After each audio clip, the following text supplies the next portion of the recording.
There's growing uproar over the horrific incident of the alleged gang rape of a 6-year-old girl in an upmarket school in Bengaluru. Police are piecing together the traumatized child's statements and medical evidence. A Class 1 student was gang raped by 2 staffers of Vipure school near Vartur.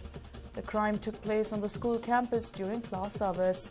The girl, who is the daughter of a software engineer from Odisha, is undergoing treatment in hospital.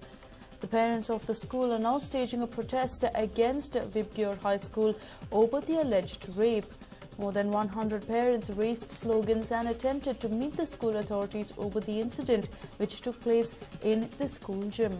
It is also alleged that the school authorities are trying to hush up the case.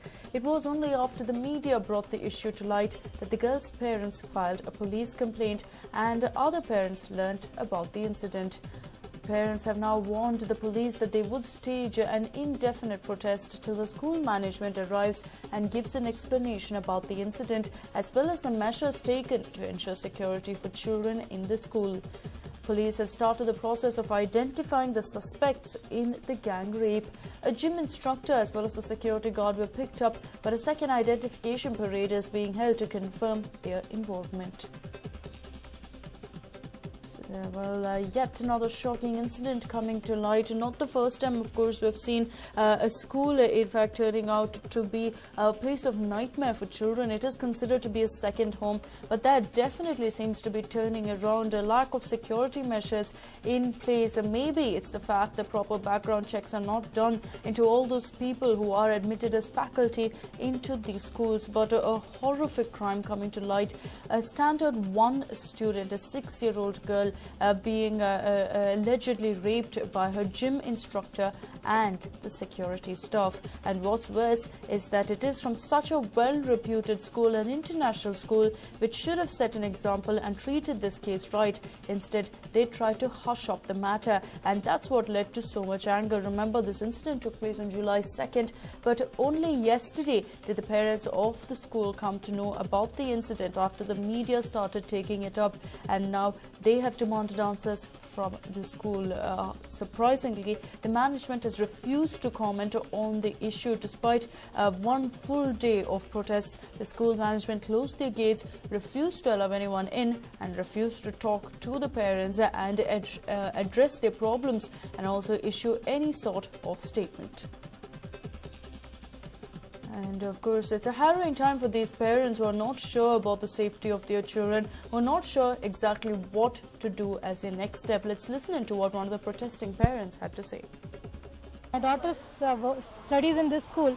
We got to know about this news only yesterday through the newspaper, and now we are all damn scared.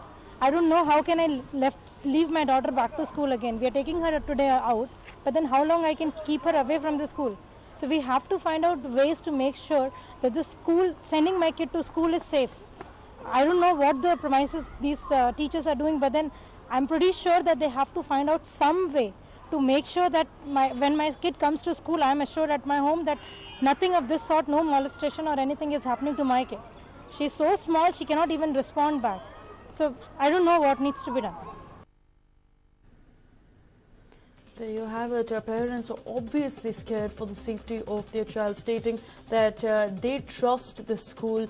They send their child there for an education. But what happens when such a horrific incident takes place? The children themselves will probably be too scared, will not know what's happening, will not even report the crime, which is why parents have now questioned the school and demanded that they go ahead and answer their queries and tell them exactly what kind of steps they're taking to ensure the safety of their children. But the school has refused to answer to any of the queries. They've remained behind the closed gates, refusing to answer the questions and almost trying to hush up the matter completely. They've not issued an official statement about the incident. They've not promised action against the accused, and quite simply, they haven't addressed the issue of the other children's safety.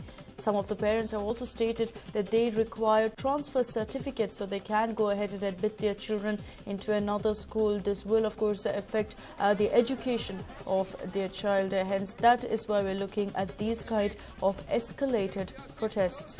We understand that yesterday things did get out of hand, but finally, of course, the situation came under control only when a former MLA, Nandesh Reddy, whose son also studies in the same school, spoke to the founder chairman of the school. And we understand that the chairman assured him that they would hold a meeting with all the parents at 9:30 today. So we will have to wait and watch to see if that takes place and if the school gives some sort of reassurance to the parents or in fact addresses the issue at all.